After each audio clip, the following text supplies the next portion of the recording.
What is up, my little Deinos? Vepsis here, your host of the Helsinki Hydreigons, and we are here for my AP Academy Week 1 battle when we go up against JBWestside and his team with the Las Vegas Cinderaces. This is gonna be a very cool season for us to come in hand. I'm actually playing this battle before I get to record my draft analysis of this draft that you see above my face cam, and you can also see my opponent's roster, which I'm pretty big fan of, even though this is my first time playing in a low tier format like this one is. I think his roster looks pretty strong on the paper, probably stronger than my own. Even though I'm a fan of my draft, I'm excited to use it, and I'm excited to see how it's gonna be playing out for us starting from here. Hopefully we can keep up our winning record versus our opponent JBWestside. I don't think thus far, knock on wood, he hasn't beaten me in a draft league format, but if there's ever a time for him to break that streak, it would be with this roster compared to my own. So it's gonna be a scary ride, and we're gonna be just going through the team of 6 very briefly that I'm bringing. I'm leaving timestamp right about now on your screen if you wanna skip through this part and you're just here to see the battle in itself and don't care about this portion of the video. So let's just jump into this. And I also kind of want to talk about, since it's right now as I'm recording it as well, the Pokemon 25 year anniversary announcement when they released to us a couple of new games to look forward to. Mainly the Sinnoh remakes are really hyped to me, at least, cause I'm thinking more so that I'm really glad that they made it seem to be that it's going to be just reinvented of that Sinnoh remakes of that generation to the DS game model, and they're basically just trying to make it feel like, at least right now from what I can tell from the trailers, they try to make the game feel like as you would be playing it back in the day when it came out, but now it's just reinvented and hopefully a lot more smoother engine to play through the game, and I'm really excited for that. I was actually someone who didn't get to play them as a kid, but as an adult, when I have gone back and played them in an emulator myself, they kind of felt like really slow to play those games. Even though I can appreciate what Gen 4 provide for us, I'm really looking forward to those games. And how about that Legends game, which is going to be like a open world game, what it can at least seem to be. I'm really happy that they are going this route, because Pokemon franchise has a lot of potential to do that, and I like the fact that they are going a little bit of back in time, as in it would be time before the big war as the Pokemon had, what the Kalos region kind of told us in the story when everything was colliding and we saw the Floette story, everything like it. So it feels like we are going back in time before all that happened, so it's kind of cool to see how the things developed back then, kind of like in a Pokemon history in itself. But that's kind of like I wanted to take away from it, because right now, like I said, as I'm recording it, it happened today, and by the time that you see this video, it's been over a week from that. So I'm curious to see how much more we get to learn about it by then, and how much what I'm talking about right now is might be already outdated and we have gotten more information out of it as we go along. But now just let's jump finally through what we are here for before the battle. So let's go through my team. So we are starting off with my round 1 pick with my Shuckleking Stefan, as I'm calling him, as the brother of Sean, what I have usually in my Slowbro. So the big brother is now here with us in the AP Academy. I'm excited to use this more because I never used it in draft league format, and as much as I've been loving Slowbro, I would expect Shuckleking to be almost as fun and probably can perform in a high level in a low tier format. And we are bringing it as a Southwest because I need special walls to deal with things like Trogaholic. Like Trogaholic is probably one of the biggest threats to me offensively wise, how much it can do to me. And I also need a switching to Mac Motor as well, because that thing also has tremendous special attacks, so we really need that as Southwest on Shuckleking, which means that we cannot run teleport on it, which is one of the big reasons I love using Slowbro and Shuckleking in that matter. That I'm looking forward to use it this season. But we are running basically dual stab in Scalp, Side Shock, Ice Beam to hit the Trogaholic, Mudsdale and Sarina all together super effectively, as well as the Galarian Articuno, which is also a special attacker I have to respect for. And then we have a Future Side as like a fourth move that I didn't feel like I could really put anything else on it. It might be coming in handy as we are being swapping out and then force some damage incoming more from his side, as long as it's not his dark typing Crimson. Then we have a Restart Rocky Helmet neutralizing Gas Wheezing, which is there to help with some of his physical attackers, primarily the Serena, and also we are neutralizing Gas because I want this thing to be able to absorb Toxic Spikes if the Trogaholic would try to set them up, thinking that I would be levitating instead on it, which would make sense for something like MattOshea, but I want to have the Toxic Spike absorber for my team, so other things on my team like this Shuckleking don't get status by them. And then we are bringing our Talonflame with Flame Body, Heavy Duty Boots, and we are basically running dual stab, Protect and U-turn. Protect is there over Roost because I don't foresee myself having get a chance to really quick Roost, and I like having Protect on a fast mode like this because there's a good chance my opponent might bring a Scuffer to outpace this thing, unless he really feels comfortable that he can wall me, which he can do, but of the chance he does pack a Scuffer, I can intensify what it's locking himself into and play my games from there, or play according to from my end and deal with it from there. So I like Protect over Roost because I think it can provide us a very key information and see what my opponent potentially would be locking itself into. Then we are bringing like a physical defensive yet still offensive Vigavolt, because naturally Vigavolt is very strong with Volt Switch, Bug Buzz, Energy Ball and Roost, obviously with Heavy Duty Boots and Levitate as its ability. This is there also to be able to actually pivot around the MattOshea because Wheezing is neutralizing gas, so this will be the crown immunity on the team that can take on the hits, and I made this so that it should be able to hit KO the MattOshea if I remember right with the Energy Ball. And then we have Volt Switch Momentum and Bug Buzz as our stab. We don't hit the Trogaholic with this set because we are not running Mud Shot, but my goal usually would be anyways Volt Switch on it before it would be able to get itself in versus me, and then I can position myself properly instead of trying to stay in and try to 2-hit KO it, because I couldn't really do that unless I was boosting item in itself. And then we are bringing our Wall Breaker this week, a mod that I'm really excited to use in low tiers, and that is going to be our GOLURK with Poltergeist, Earthquake, Ice Punch and Stone Edge with Northern Guard ability, and we are Choice Banded Adamant with it as well to maximize our damage output. And this is a mod that I hopefully get to bring in when I have that Volt Turn core between Talonflame and Vigavolt in itself, and then I can just murder everything and pretty much 2-hit KO everything, barring MattOshea getting a stamina boost, but I still do a lot of damage to it, and it doesn't have reliable recovery, and if it has Restock, I can take advantage of it myself and going to my other things like my special attackers like Vigavolt or Shuckleking to be able to 2-hit KO it and go from there. So then we have our final member of the team, which is gonna be my second Assault Vest user with Heavy Metal ability, and that is gonna be our Copperajah. And this is going to be there to be a secondary check to things like the Articuno and the Trogaholic, mainly there to be a Dragon Resistance and Poison Immunity, so it cannot click its stabs as freely between my Shuckleking and Copperajah altogether, so those two can kind of sponge hits from those. And this there just mainly to make sure that Shuckleking doesn't get too much pressure on its shoulders, because otherwise I would have to swap it into every single special attack, and maybe the regenerator ability won't be able to gain me as much health back as I need it for down the line. So this is there to be a pivot as well, but with the coverage and natural attacks that is still strong enough to put some damage output. I think we are still Adamant Nature as well, with good amount of that attack investment as well. So we are gonna be not only taking hits, but also dispatch big hits as ourselves as well. So that is going to be the team of 6, and now let's jump and see how this battle is turning out. Alright, here we are with the battle with JBWestside, and let's see what he's gonna be bringing. He has a very tough roster to go up against in a low tier format, at least from my point of view.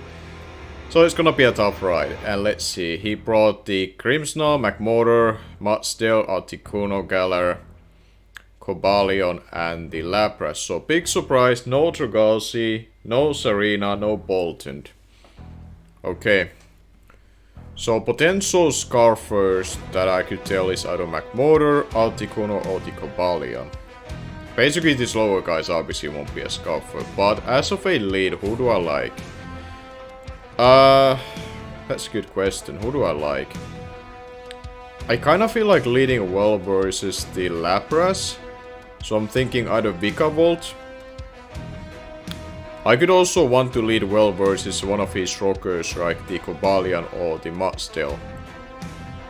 So in that regard, I kinda like my Vikavolt as a lead, now more and looking into it. I feel like I'm matched up pretty well versus everything. Barring the Magmortar, which I have my Slowking to switching in on.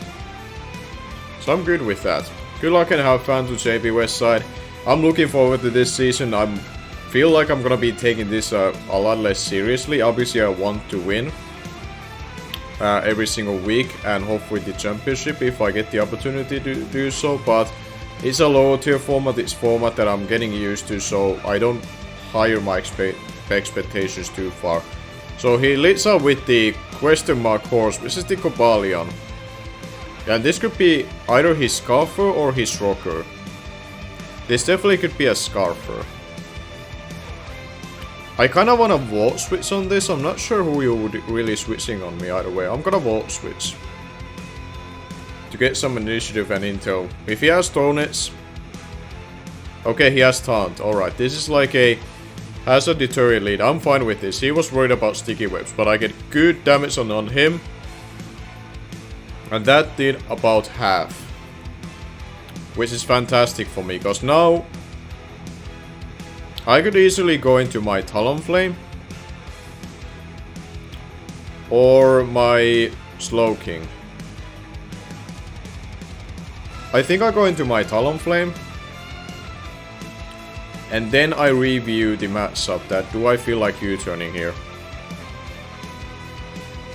Because this could be a Okaberry as well. Because he's somewhat weak to my Talonflame in itself. I'm gonna U-turn to see what he does. I expect the Mudsdale potentially swapping in anyway, so it's good to keep up the momentum. Alright, he does swap out. Do we see like a... Bullseye? That's the Mudsdale. Now do we see Rocky Helmet on this, or it's gonna be leftovers? We get good chip on him. We boost up the stamina. We don't see the Rocky Helmet. Probably gonna be leftovers then. On this, I can pretty much go into my Slowking or my Vikavolt. I like my Vikavolt because he has harder time to switching on it. Because he has the Lapras in the back for a water immunity.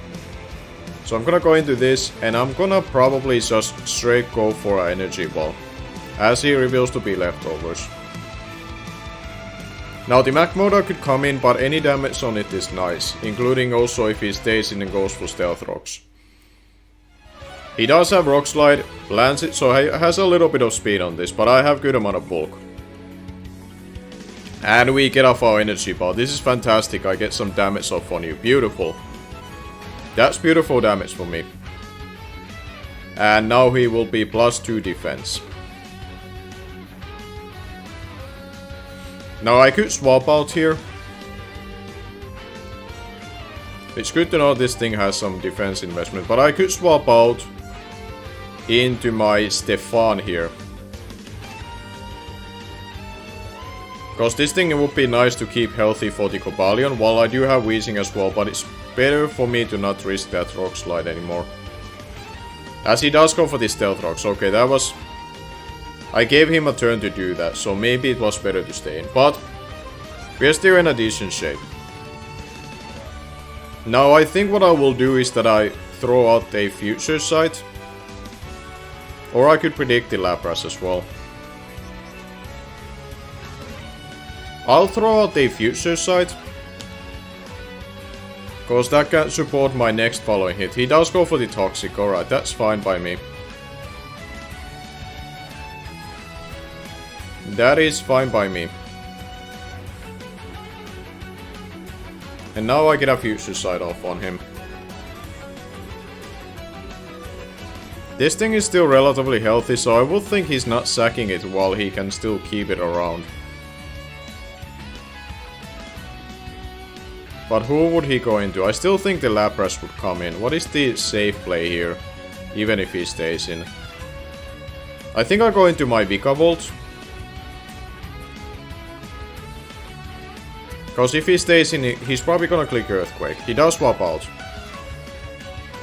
Sail, which is gonna be the Lapras. Okay. This is where I feel like I have to go into my Coporazza, which is the Assault Vest set. And because he didn't bring the Trogaholic, I might as well use this thing as a pivot for this. And I can hit something really hard on it, and it will keep out the... I don't think the Grimmsnarl can swap into the future side either, if I have this thing out. He does go for the Surf. See how much you do. You don't seem to be like specs or anything, and now you take the future side. Do we see leftovers? No, we don't. That might be heavy duty boots then. On this note, I feel pretty safe going for a Power Wave, because it also hits the MattOshea pretty hard. He does swap out Milton. Okay, that might be a little bit scary. Don't get Flame Buddy.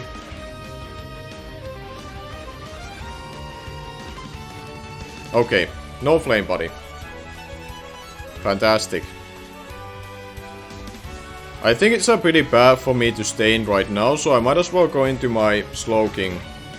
Because the Lapras is still healthy, so I'm not gonna risk a Fire Blast here. He could go for the Thunderbolt, but at least I can tell if it's gonna be Specs or not. And he has to be Specs to two-shot me. He does go for the Flamethrower straight out. He's playing it safe. And that did absolutely nothing to me. That is absolutely nothing to me. And now what I think is that I'm gonna throw out another future side here.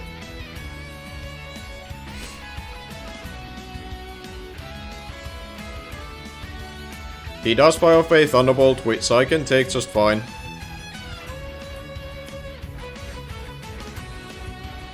And I throw out that one.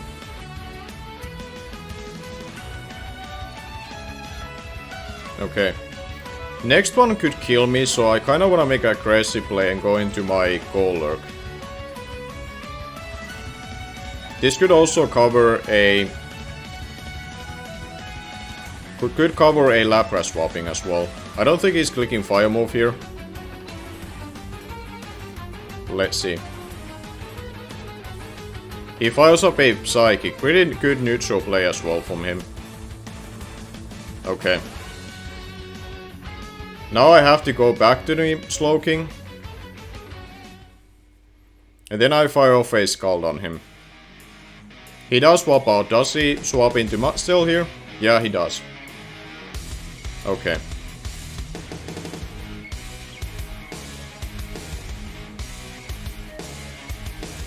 He does go into the MattOshea. Now I do think it's better for me to... Yeah, that did good amount of damage.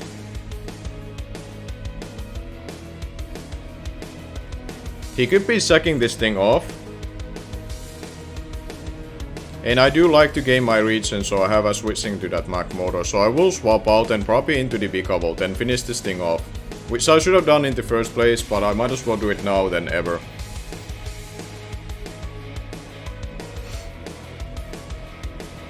I haven't done the proper plays ever since I swapped out versus this MattOshea. I feel like I'm a little bit behind because I've been taking this chip damage, but we're still not out of it.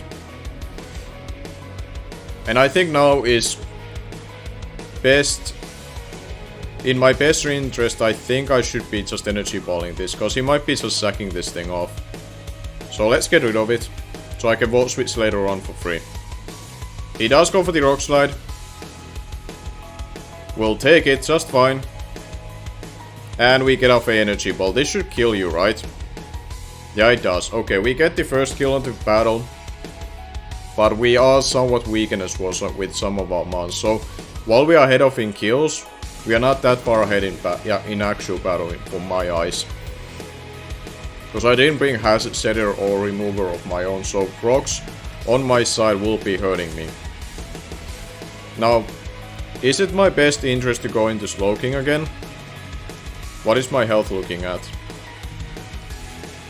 Do I need this thing anymore? I don't think I do, so I kinda wanna just go for slow Volt Switch here. Make sure that he doesn't over predict or predict my other guy. Okay, he does go for the Flame Shots. Okay. That could mean he's a weakness policy variant then. So I need to make sure I do not go for the water move until he's dead. I need to go for the future side first.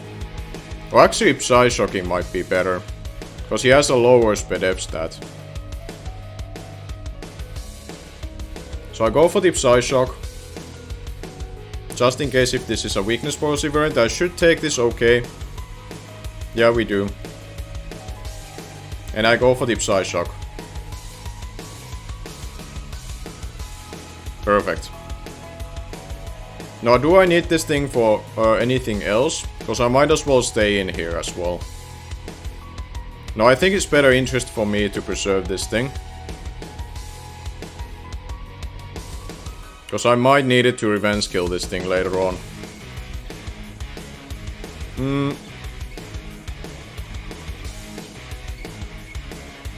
Let me think actually.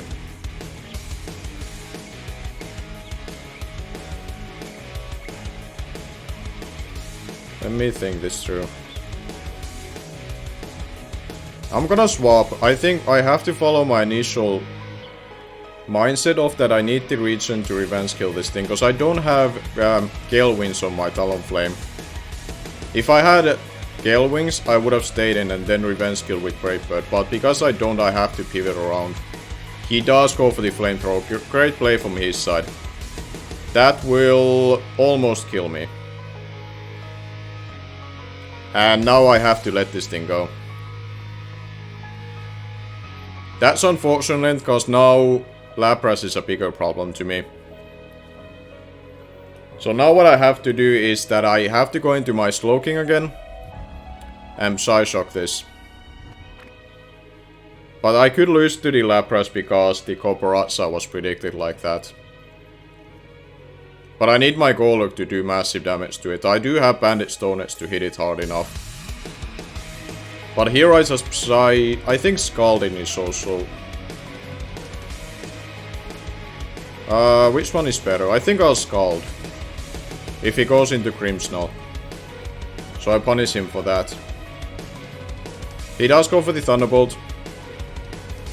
And we'll just take that just fine. This thing basically is a sack now for the Lapras if I need to sack something. Or anything else that comes afterwards. But we kill off the Magmortar, we get a critical hit, but obviously it didn't matter at that point. But he played well on that previous turn when he predicted me to swap out. So they pick up like that turn and versus the Mudsdale when he got his rocks up. Those are the two turns that I remember that do... Okay, this thing is still alive. Yeah, I need this thing alive. For you. So what I think I have to do is that I have to let my Weezing take damage here. But then I come weaker to the other things. So now I have to think through this. This thing becomes a problem.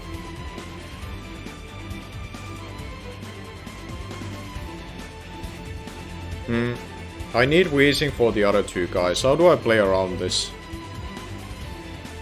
I might have to let this thing go down.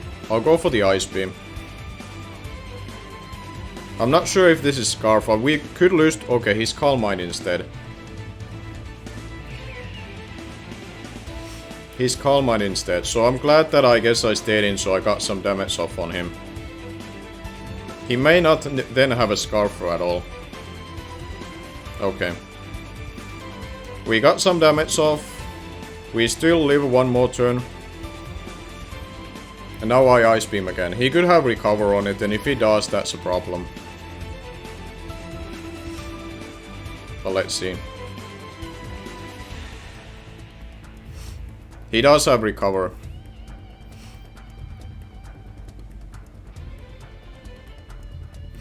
I could lose to this thing because I don't have Coporazza anymore. I've been a little bit... Yeah. Okay, he's at +1. I may have to go into my Talonflame and get as much damage as possible to this thing. Or I have to sack things. Because I can easily lose to this thing. How much do I need my Great Bird to do to a Talonflame? Oh, to the birdie. If he's not max HP, I need it to be around half health. I don't know if I can actually get that one off. And if he's at +1, does he kill me? He can kill me, so I might have to U-turn sack here. I may have to U-turn here just to get around this thing, so I'm gonna U-turn. He has to attack me. I think what I have to do... Okay, that should be in a range of Brave Bird afterwards. So what I have to do is that I sack my Weezing, because I want to keep Tidal Wave alive, because it can force the kills, I think. But then again, it beats the other two. I think I'll sack the... Which one do I sack? I have to sack one of the two. I'm gonna sack Weezing. Because I have to keep something that can nuke the Lapras as well. I have to play for Talonflame late game. I wanted to keep this thing alive for the Cobalion and the other thing. But I don't think I can do that. I have to let this thing go. This is a cool animation, by the way. Like, Jesus Christ. But yeah, now I have to... Now I have to go for a Flare Blitz.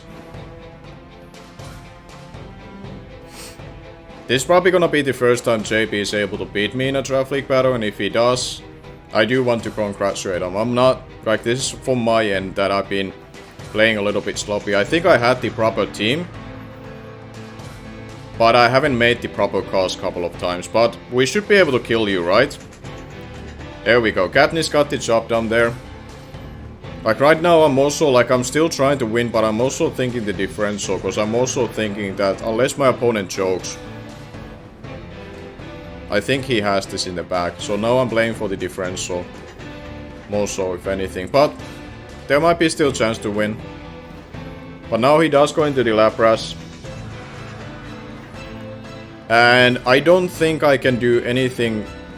I have to bank on a GOLURK late game, basically. He's putting me in that kind of position. So I go for the Flare Blitz, get some damage off on this thing. And we do. We get a critical hit, which that could matter depending on what the other sets are. But now I have to go into GOLURK and bank on, like, Earthquake late game, since I'm choice banded with it. And depending on the Grimmsnarl set, I can OHKO it. And if he doesn't outspeed me or have Sucker Punch, we might be still in this. But the Grimmsnarl might be end of me. Or if this is a very fast Lapras, it can outpace me too. But I have a good amount of speed investment, so we'll see. It comes down to his Lapras' speed or Grimmsnarl is set. I do outspeed it, which is great for me. So at very least it's gonna be a 0-2 loss. At very least, which I'm okay with. But if we get, like, if we passed this thing, we can win. I am choice banded. Come on, GOLURK, pull this back for us. Come on. Don't be Sucker Punch, okay? Please kill it, please kill it, please kill it. We are choice banded. Let's go, GOLURK. You're putting the team in the back. Oh my god, are we pulling this back still? I thought we lost this game. Jesus Christ, man. It comes down to a Cobalion and GOLURK 1v1. And something happened there. Connection, I guess, failed. I have to talk back with JBWestside, and I'll come back with a solution. Either we are gonna try to play on Showdown at very end and he tries to go for it, or if we know he's set afterwards and there was no way of him winning, maybe I get the 1-0 win. But I'll be back in a second. Alright, we are back, and after talking with JBWestside, he admitted his defeat, and we're gonna be taking 1-0 win, very slight, narrow fashion 1-0 win from week 1 versus him, and great game to JBWestside. Like you saw kind of from my narration throughout the battle towards the end, like, until I realized the GOLURK was the slimmer of hope, that the little hope of light that we still had at the end of the tunnel of winning this game, like, until that really came to fruition, I was ready to just call it a great game to my opponent and be happy for him that he would have won me the first time. But GOLURK, you freaking beast, man, you came through for us. And we still managed to keep our record versus JBWestside as undefeated in our favor. And we get our W starting off this season. The Cobalion was a Sugar Berry, but after the turn 1 damage that it took from Vigavolt Sword Switch State was nowhere in a range of Adamant, Choice Banded, GOLURK's Earthquake. So Adamant, Choice Banded, GOLURK for the win, man. Thank you for watching. Stay tuned for the week 2 battle that I don't actually remember, but I will be popping it right about now on your screen who I'm playing for week 2, just so you know what to look forward to next week in the AP Academy low tier. So until then, like I said, thank you for watching. I'm gonna be seeing you guys later.